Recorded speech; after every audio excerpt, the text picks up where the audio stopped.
Welcome to Hard Talk. I'm Stephen Sackur. In too many countries around the world, independent journalists pay a high price for simply doing their job. They risk intimidation, imprisonment, or worse. My guest today knows the dangers of journalism in an unfree world. Mohamed Fahmy was the Al Jazeera English bureau chief in Cairo, convicted and imprisoned on terrorist charges by the Egyptian government. He's just been pardoned. This is his first broadcast interview. Now that he's free to speak, what's his message?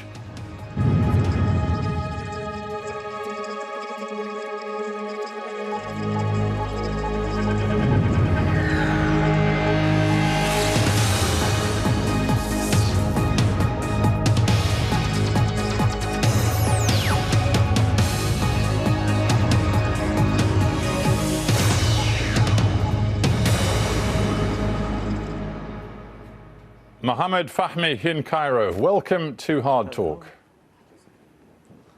Thank you very much for having me, Steve. It is indeed a pleasure to see you on my screen here. You've had a few days to taste freedom. Has the euphoria worn off yet? Not yet. I'm still smiling for no reason all the time, and I'm happy, and I'm just ecstatic. I feel like I just want to do so many things. Freedom is just beautiful at the moment. Tell me about how you learned that you were to be released. What happened? Well, my wife was visiting me, and after the family visit, I was down and out, and I head back to my cell. And as soon as I entered the cell, the television was announcing, there was an announcement that we were pardoned, and me and Bahar, my colleague, were just hugging and dancing. We couldn't believe it. It just came out of nowhere. And then the cops just dropped us in the street with our prison garb, and no money and no mobile phones, and it was just surreal in every sense of the word. Then my wife came and the media arrived, and it's just been one big celebration since then. So you mean you were literally dumped on a Cairo street, still wearing your prison uniform? Yes, true. And then another police patrol passed by later, and they were like, "What are you doing here?" And I was like, "I just got released from prison, so you don't want to arrest me again." Do you feel cynical about what has happened to you of late? Because, of course, to remind all of our viewers around the world, you know, you've spent more than a year in prison. You were on bail as well with the charges hanging over you. You were tried not just once, but twice. You were convicted of terrorist offences by the Egyptian government. And then you're released, it seems, because President Sisi wants to make a splash before he goes to the UN General Assembly in New York. How do you see the decision to free you? Well, it was a very excruciating 2 years. I was sentenced twice in 2 years for a crime I did not commit as a journalist who was working impartially with my team here. And I believe the pardon was a great initiative, and I'm grateful to the Egyptian government, and my lawyers were also very thankful. And I hope that this pardon could be repeated again, because there are many more prisoners, innocent prisoners, who were caught in the political turmoil during the past 3 years in Egypt. And I really do hope that the president here pardons my colleagues. I was the Al Jazeera bureau chief, and I was labeled as the main suspect, and we all faced the same charges and accusations and evidence. So it only makes sense to pardon the rest of my team: Peter Greste, Sue Turton, Dominic Kane, Reina Nedjes, Mohamed Fahmy, and Ala Bayoumi from Al Jazeera. So I feel that this pardon came at the right time. It brings a spirit of reconciliation, and it will ease the tension, because he also released 100 other prisoners. I want to come back to the big picture of political freedoms, freedom of expression in Egypt later on in the interview, but I think we do need to talk in a little more detail about what you experienced in prison. How sharp are your recollections, particularly of those early days when you know, you were locked up for a while in the most top security wing of the infamous Tora jail? How much of that do you remember in sharp detail? Well, I've taken a lot of notes, but it's also engraved in my mind like it happened yesterday. I spent 1 month in the solitary confinement in the terrorism wing of a Supermaximum Scorpion prison. It was really tough to be in prison with jihadists and ISIS fighters and people who have no respect to humanity or democracy. And we tried in the beginning to make the best out of it and just interview these prisoners, because us journalists, we spend most of our careers trying to get close to these people, and sometimes we die doing so. So they were right there. But then it became obvious that this is going to be a long journey, and we were referred to court. And it was really, really tough. There was no outing, and there was no visits at the beginning, and there was a lot of medical negligence. But in reality, the situation was really, really tough. Were you, there are human rights groups, legion accusations of abuse and torture inside Egyptian prisons. Did you experience any of that? No, I didn't see any torture myself, and I was not ill-treated or tortured or even verbally abused. But, there is issues that in Egyptian police stations and possibly some other prisons. But I do believe it's not a systematic approach, and that, there are individual cases. But I can't speak for other prisons. I can only speak for what I've seen, sir. How close do you think you came at any point to cracking? I'm just mindful that at one point earlier on in your prison experience, when you were in a courtroom, you shouted out, "This is psychologically unbearable." Those were words that resonated, and I wonder whether at any point, maybe then, you actually came close to cracking under the pressure. Yes, we were very strong inside throughout the ordeal. But at one point, it became really, really tough. You have no reading material, the uncertainty. You don't know what's going to happen. You're facing charges that are pretty harsh. Terrorism is not an easy charge to handle in such a time in Egypt. But I think, the sort of brotherhood me, Peter, and Bahir had, we were like brothers in arms. We picked up each other. We were really close to each other. And that's why and how we survived. But I do remember cracking down for the first time after I was sentenced to 7 years, and it hit me when I went back to my cell.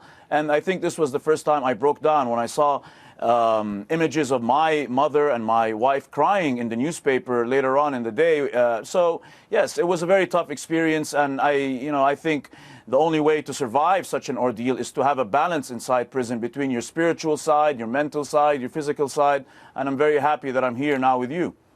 Well, we can echo that, but I've got to put this to you, Mohamed Fahmy, that you perhaps were extraordinarily naive in some of the decisions you took in the run-up to your arrest and first detention at the very end of 2013. I mean, in the end, you were accused of spreading false news, of belonging to a terrorist organization, of operating illegally without a permit. Now, you denied all of that, but I wonder if, on reflection, you can see that you made some fundamental mistakes when you agreed to take this job in Cairo working with Al Jazeera.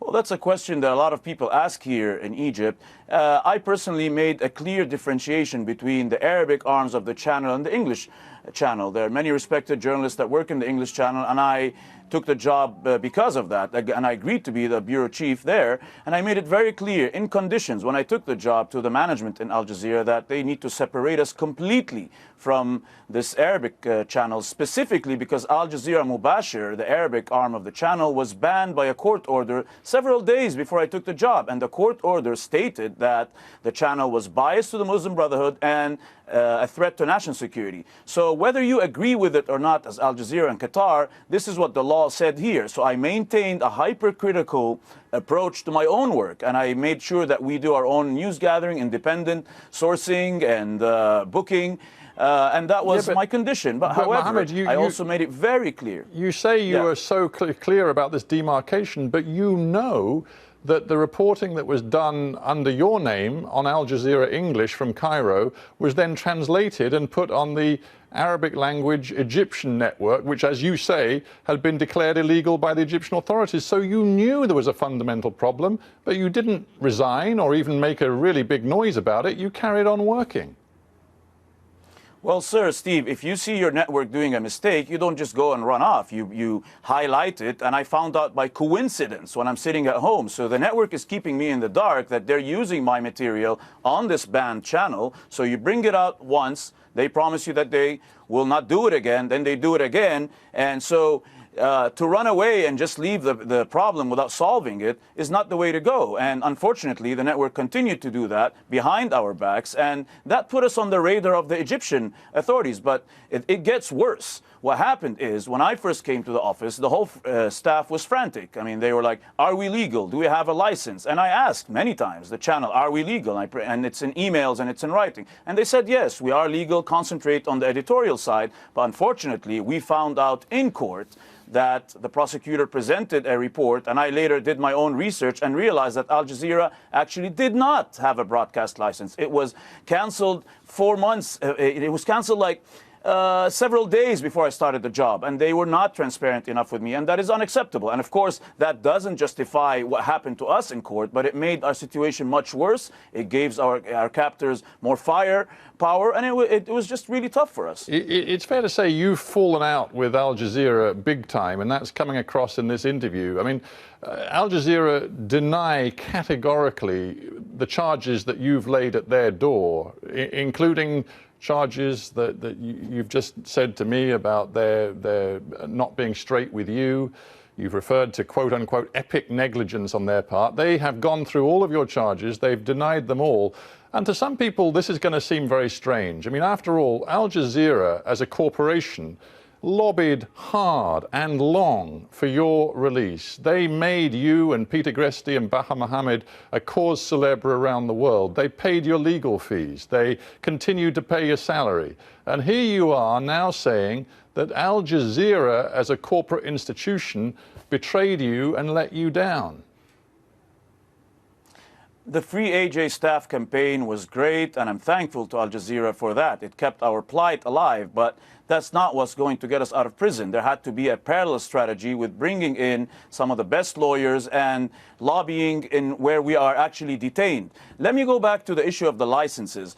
Al Jazeera said that their license is in place. Well, just so you know, Al Jazeera sued Egypt while we were in the court 1 month before the verdict, and their own lawyer told them not to do so, the lawyer that was defending Peter and Baher, and he quit in court in front of the whole world and in front of the judge and told him, Al Jazeera sued Egypt against my requests for canceling the broadcast license. So here Egypt is being sued by Al Jazeera for canceling the broadcast license while we're in the cage, and their lawyer is turning against us. Yeah, but you see, Mohammed, so they're basically confessing that their license was actually cancelled. So. Yeah, let's not make this too complicated, but Al Jazeera say that throughout this episode, they were determined to make a stand for free, unbiased journalism in a country, Egypt, which they say was exercising repression against them. That's why they filed the lawsuit. And indeed, they say you should be supportive of them because your campaign today is all about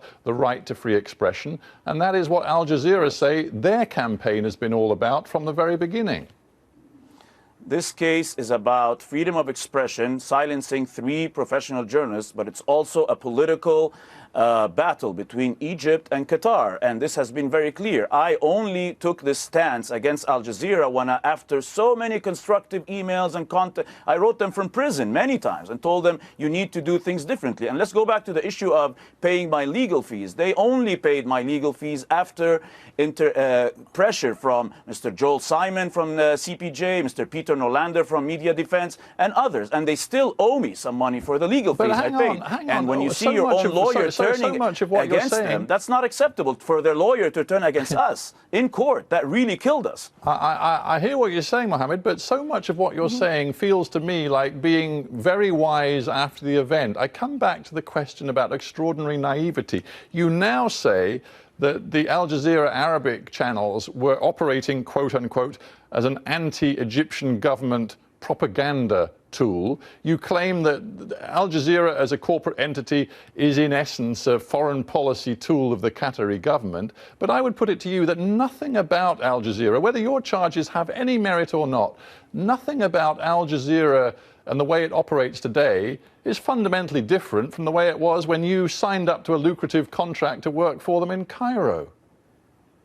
It would be very naive for anyone to believe that Al Jazeera's coverage in the Arabic channels was not biased to the Muslim Brotherhood. And also, what I'm saying today is not even debatable. I'm telling you what I have in writing. Why did you take a job with Al Jazeera in the first place? And let me tell you something, sir. It's not about just freedom of expression. Yes, there's an issue of freedom of expression in Egypt, and I will continue to fight for freedom of expression, and I'm already advocating, and I'm really fighting for so many others. But however, Al Jazeera needs to step up and be accountable for their mistakes, because I'm not only doing this for myself. There are other Al Jazeera journalists now who are speaking to many media organizations. In the lawsuit where I sued Al Jazeera in Vancouver, I have affidavits that corroborate everything I'm saying, from the accountant of Al Jazeera who has specified that they have been giving cameras to the Muslim Brotherhood across Egypt after their license was revoked, that they were doing so many mistakes that contributed to our situation. And I'm talking today because I hope that others don't fall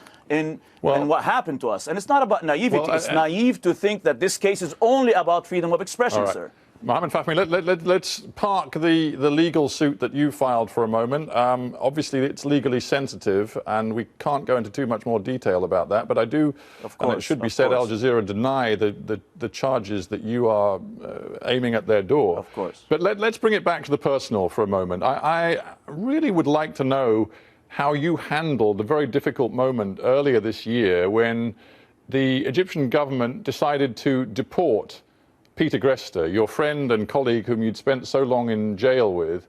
He was deported on the basis he was a foreigner.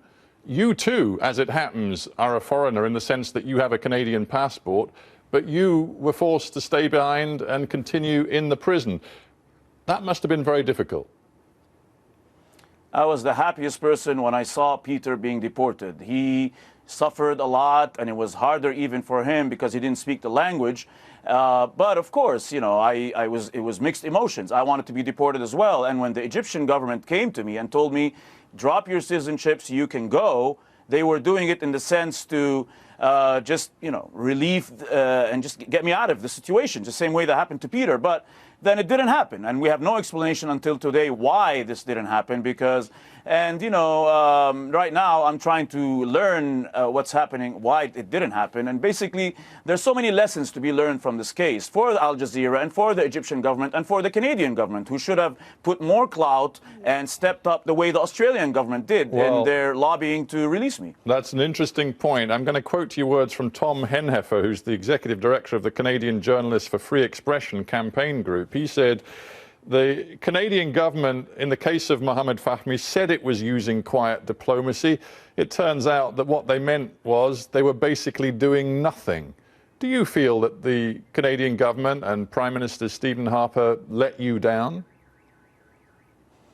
I do believe Prime Minister Stephen Harper let me down, but I did not want to believe that in the beginning when I was in my cell, and my family and many people across the world were saying that the Canadian government's approach was mild. However, after I was released and on bail and Peter was deported, I believe that our constructive critique paid off, and I'm very thankful to the consular team here and the ambassador, because they really took care of me, and they received my lawyer Amal Clooney very well in Egypt, and they really stepped up their approach. And I do intend to start a debate when I go back to Canada to make sure that, again, the government understands how to learn from this case, and that many innocent Canadians tomorrow morning could be in my same situation. There are certain approaches that need to be taken to better protect the citizens and extract them.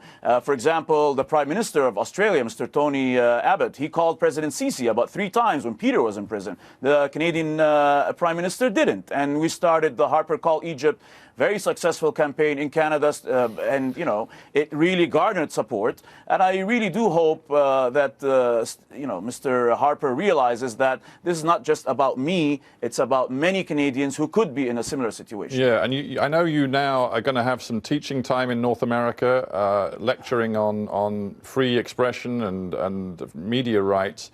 But you also, as you've alluded to, are determined to chase your former employees in Al Jazeera in a lawsuit, which I believe you filed to the tune of demands for reparations and compensation of $100 million. Now, some people are going to be skeptical about that. Of course, nobody could question the degree to which you and your family have suffered, but can you really put a price on it of $100 million?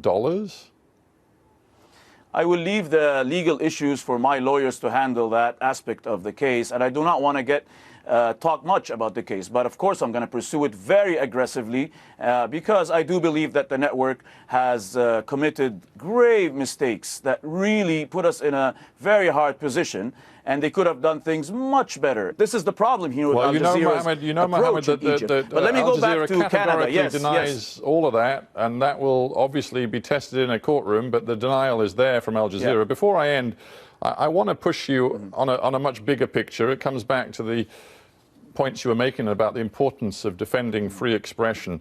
The United States has resumed military assistance to the Egyptian government. Indeed, John Kerry was in Cairo, even as you were still in prison before you got released just a few days ago, talking about a new stage, closer relationship being forged with Egypt after a difficult period. Obama's talked of shared challenges between the US and Egypt in an unstable region. How do you reflect on the degree to which Western nations ultimately pursue a pragmatic policy toward President Sisi, which appears to put strategic interest far above human rights issues? Well, to be honest, at the moment, we are in the world facing a wave of terrorism that is unprecedented. And that means we do have to take an unprecedented approach. And throughout this case, I've seen so many parties play for their interests. And at the moment, I am fighting for freedom of expression, and I am presenting a charter to President Sisi through the Egyptian Journalism Syndicate that I've been working on for the past 6 months and in prison, to highlight what we can do to better protect journalists and, even more importantly, Western journalists here in Egypt from prosecution, because there are many loopholes. There are journalists who are being caught because of their job, and there are journalists who are being caught because they're Muslim Brotherhood, affiliated with the Muslim Brotherhood, but they happen to be journalists. But let's go back to the issue of freedom of expression. Yes, I founded a foundation in Vancouver, and I'm fighting for freedom of expression, and many journalists like Jason Rezaian in Iran, and Raif Badawi, and Mohamed Al-Ajmi, the Qatari poet, and Shawkan, who is in prison here for 2 years, and he should be released. And I do believe that this case has, if you go through this experience and you're not a changed man and you cannot reflect to it, then there's something wrong.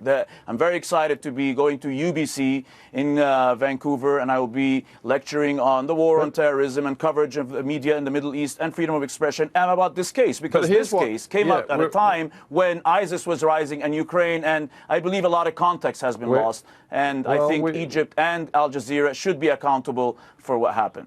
Here's my end thought. It's fascinating to me that you have been robbed of or deprived, I should say, of your Egyptian passport, and yet you insist you want it back, even as, for example, the head of the Freedom House organization says the human rights situation is worse in Egypt now than at any point that it was under Hosni Mubarak. And yet you still say, I want to be Egyptian, I want my passport back, I want the right to visit this country whenever I like. Why? It's a matter of principle, first of all, and the second of all, you know, we have extended family here, and I believe that what happened with my citizenship may have been that the right hand doesn't know what the left hand is doing, but at the end of the day, I want to come out of this experience with as less damage as possible and be able to move on with my life, and I want to come back and report in Egypt again, and I don't want somebody to tell me, no, you can't come in because you're not welcome. So I do want to get my citizenship back. I've applied for it. I've sent a letter to the president here through my lawyers, and I will be getting my Egyptian citizenship at any cost. And if they don't give it back to me, then we have to go to the courts, right? Well, we'll follow that story too. Mohamed Fahmy, it has been a pleasure to have you on Hard Talk. Thanks a lot. Thank you so much for having me, sir.